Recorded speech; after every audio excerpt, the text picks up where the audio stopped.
Tren penurunan harga cabai merah kecil di tingkat pedagang di sejumlah pasar tradisional di Kabupaten Tabanan terus berlanjut.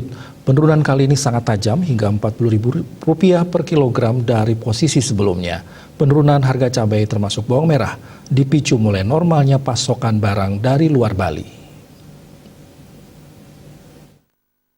Kepala Seksi Pengendalian dan Penyaluran Ekspor Impor Disperindak Tabanan, Nur Hayati mengungkapkan, penurunan harga cabai merah kecil di Kabupaten Tabanan terus berlanjut.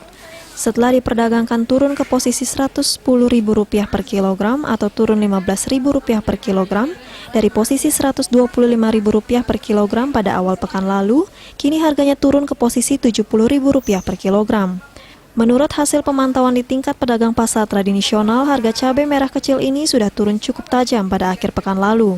Selain cabai merah kecil, penurunan harga bahan pangan ini juga terjadi pada bawang merah kualitas 1 yang kini Rp28.000 per kilogram atau turun Rp2.000 per kilogram dari posisi sebelumnya. Sedangkan bawang merah kualitas 2 diperdagangkan Rp25.000 per kilogram atau turun Rp2.000 per kilogram dari posisi sebelumnya. Sementara untuk daging ayam ras naik menjadi Rp40.000 per kilogram atau naik Rp3.000 per kilogram dari posisi sebelumnya. Di luar komoditi tersebut, harga rata-rata bahan pangan di Kabupaten Tabanan masih berada dalam posisi stabil saat ini.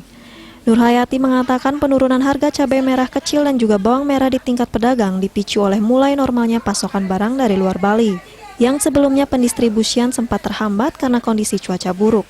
Kondisi tersebut juga ditambah dengan produksi cabai merah kecil maupun bawang merah di tingkat petani yang sudah kembali meningkat saat ini.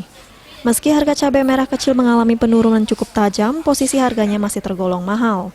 Sebab kondisi normal harga untuk cabai merah kecil rata-rata berada di level Rp30.000 per kilogram sampai Rp40.000 per kilogram. Ia memprediksi penurunan harga sejumlah bahan pangan ini kemungkinan tidak terjadi hingga menyentuh posisi normal atau posisi harga sebelumnya. Sebab dalam waktu dekat ada momen Hari Raya Galungan dan Kuningan serta awal bulan puasa yang berpotensi akan mendongkrak harga jual bahan pangan seiring dengan meningkatnya permintaan pasar saat itu. Manik Bisnis Bali melaporkan.